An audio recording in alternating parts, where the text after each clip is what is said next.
Donc il n'y a pas beaucoup de gens qui savent ça, mais de 1500 à 1750, il y a des centaines de milliers d'Européens qui se sont convertis à l'islam. Vous avez bien entendu, des centaines de milliers. Ces Européens convertis, l'Église chrétienne les appelle les renégats, parce qu'ils ont renié leur foi, et ils sont vraiment très très nombreux. Alors bien sûr, il faut imaginer un contexte à l'époque complètement différent de celui d'aujourd'hui. Donc à l'époque, l'Empire ottoman est très puissant, et l'Europe un peu moins. Et les régences ottomanes d'Alger, de Tunis et de Tripoli, donc en Afrique du Nord, pour accumuler plus de richesses, elles se lancent dans la piraterie. Donc elles attaquent des navires européens, et les Européens ripostent. Et la Méditerranée, c'est vraiment un champ de bataille à l'époque. Donc de part et d'autre de la Méditerranée, il y a des gens qui sont retenus en captivité, et les Européens qui sont captifs en Afrique du Nord, pour obtenir leur liberté, peuvent se convertir à l'islam. Donc on a plein de conversions qui se font comme ça. On a aussi des conversions qui se font pour des raisons de business. La société nord-africaine à l'époque, elle est florissante et on peut s'enrichir très vite, surtout si on est musulman. Enfin, il y a des conversions qui se font par amour et bien sûr des conversions qui se font par conviction. Mais en tout cas, c'est vraiment massif. Donc ces renégats, certains sont très célèbres, comme le Corse, Jacques Santi, qui devient Mourad Bey et qui devient en fait un des premiers souverains de Tunis. Donc vraiment très célèbre. Donc inutile de vous dire qu'à l'époque, en Europe, c'est un peu la panique en fait. Parce que inversement, des conversions dans l'autre sens, donc de l'islam vers le christianisme, il n'y en a pas beaucoup. Donc ces renégats, on les accuse d'avoir pris le turban, c'est le mot qu'on emploie à l'époque, ou encore d'être devenus turcs. On les accuse d'être passés à l'ennemi en fait. Alors, évidemment, ces renégats, on en a peur, on les méprise, mais en même temps, ils fascinent l'opinion. Et à l'époque, il y a plein de pièces de théâtre qui s'écrivent sur les renégats, comme cette pièce, Un chrétien devenu turc, ou une autre pièce qui s'appelle Le Renegado, et qui font vraiment un tabac à l'époque en Europe. Aux États-Unis, c'est la même chose. Au début du XVIIIe siècle, les États-Unis, c'est une nation jeune, et alors eux, ils se vont vraiment mettre la misère sur la mer Méditerranée. C'est-à-dire que c'est les grosses victimes de la Méditerranée, les Américains. Tous leurs navires se font capturer, et de la même façon, les récits de captivité et de conversion des convertis se vendent comme des petits pains. Donc tout ça pour vous dire que cette fascination, elle ne date pas d'hier. D'ailleurs, si je continue mon chemin dans l'histoire, pour arriver cette fois au XIXe siècle, donc pendant la période coloniale, c'est la même chose. À l'époque, un des personnages les plus connus, c'est Philippe Grenier. Beau gosse. Donc Philippe Grenier, c'était un médecin, un homme politique, qui s'est converti à l'islam suite à un voyage en Algérie. Et quand il revient en France, il est élu député dans l'Est de la France. Donc c'est un personnage qui fait sensation à l'époque, parce que, c'est le premier député musulman de toute l'histoire de France, et c'est un converti. Et deuxièmement, il se pointe à la Chambre des députés en djellaba. Donc c'est un peu surprenant, c'est pas quelque chose qu'on risque de voir aujourd'hui, mais à l'époque ça passe bien. Donc évidemment il fait la une de tous les journaux, c'est vraiment la coqueluche de la presse. Alors Philippe Grenier c'est un homme très droit, donc les gens ont énormément de respect pour lui. Jean Jaurès par exemple a énormément d'admiration pour lui, mais c'est aussi quelqu'un dont on se moque beaucoup.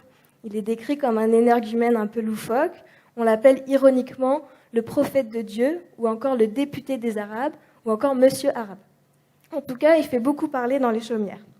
Philippe Grenier, il a son homologue américain, qui s'appelle Alexander Webb. Donc lui, c'est un peu le même parcours. C'était un diplomate qui s'est converti suite à un voyage dans les Philippines. Et quand il revient aux États-Unis, il essaye de promouvoir l'islam auprès des Américains. Donc ça marche pas trop bien, mais il essaye. Et donc lui aussi, on parle énormément de lui. On l'appelle le Yankee Muslim. Et il y a plein de biographies qui s'écrivent sur lui.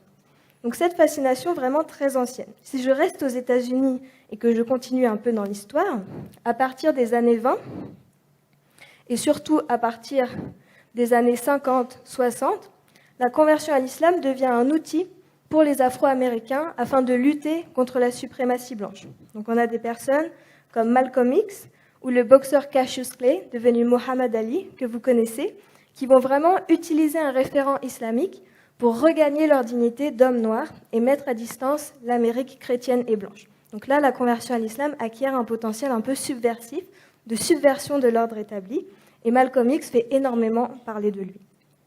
Donc tout au long de l'histoire, on voit que les convertis font énormément parler d'eux. D'un côté, il y a une fascination pour les convertis, et de l'autre, il y a cette idée qu'un converti, ça reste un converti. Et c'est jamais un musulman à part entière. Donc ça, c'est ce qu'explique l'imam Suhaib Webb, qui est par ailleurs un imam très reconnu aux États-Unis, mais aussi dans le monde, qui dit « Je me suis converti il y a plus de 20 ans, mais encore aujourd'hui, on m'appelle le converti. » Il dit « C'est la plus longue shahada du monde. » Donc le mec, ça fait 20 ans qu'il fait sa shahada, mais il n'a pas réussi à passer le cap, en fait. Il est toujours vu comme un converti. Donc c'est vrai que les convertis, souvent, on leur demande de raconter leur histoire de conversion, tout le temps, même si ça fait 20 ans qu'ils sont dans le din. Ou alors on les considère comme des petits-enfants, des gens qui sont nouveaux, qui ne connaissent rien à la religion. L'existence de préjugés, de présupposés ou de stéréotypes ethniques et raciaux sur l'apparence d'un musulman, sur ce à quoi un musulman est censé ressembler. Donc ça pose un problème pour les convertis noirs ou pour les convertis blonds aux yeux bleus, par exemple. Donc Abdullah, qui est très grand, qui a la peau pâle, les yeux verts et une très grande barbe, dit que souvent on le prend pour un juif, pour un amish, ou encore pour un hippie ou pour un hipster, mais jamais pour un musulman. Donc ça, c'est un problème. Certains convertis ont eu des mésaventures à la mosquée. Donc c'est le cas de Bob, par exemple, qui raconte « L'autre jour, je suis rentré dans une mosquée et un vieil homme pakistanais m'a dit « On ne veut pas de chrétiens qui prêchent le christianisme ici. » Donc Bob, il a dit, j'ai essayé de lui expliquer calmement que j'étais musulman. Il lui a répondu, tu ne peux pas être musulman, tu es américain.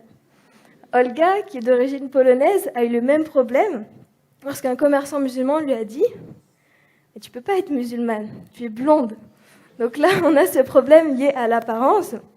Et encore ça, c'est pas le pire. Certains convertis, on a cru, quand ils sont rentrés dans la mosquée, que c'était des agents du FBI ou alors des indiques de la police. Ça aussi, ça arrive. En fait, ce qu'on remarque chez les personnes que nous, on appelle les convertis, préfèrent parler de transition ou de transformation. D'autres convertis parlent de réforme personnelle, de réorientation spirituelle. C'est qu'eux-mêmes, souvent, n'emploient pas le terme de conversion pour décrire leur cheminement vers l'islam. Fabien rappelle, il y a une mystification du converti, mais tous les musulmans, c'est des convertis à la base. Parce que l'islam, à la base, est une religion de conversion. Donc d'un côté, certains nous disent que tous les convertis sont nés musulmans, et de l'autre, d'autres nous disent que tous les musulmans sont nés convertis. Ah là là, ça commence à se compliquer un peu notre affaire là. Je vous embrouille un peu l'esprit.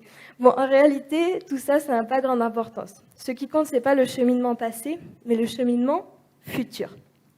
Also, ich freue mich ja, wenn wir mit den Muslimen harmonisch zusammenleben. Aber ehrlich gesagt, mal abgesehen von Andalusien, was haben die Araber zu unserer europäischen Kultur beigetragen? Da gibt's nur Shisha, Schleier, Shawarma, nichts, worauf ich nicht verzichten könnte. T'es sûr? Zucker, sugar, sucre. Ça vient de l'arabe, Zucker.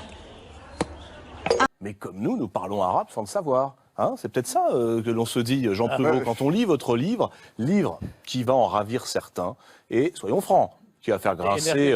oui, ça va faire grincer des dents. Mais enfin, qu'est-ce que vous voulez? On va pas nier le réel. La langue française doit énormément à l'arabe. Tenez, qu'est-ce que vous diriez, par exemple, d'une orangeade avec un sorbet arrosé de sirop, ou alors d'un kawa sans sucre, juste après vos aubergines, sans en mettre, bien sûr, sur votre jupe de coton, votre gilet de satin, ou bien votre gabardine.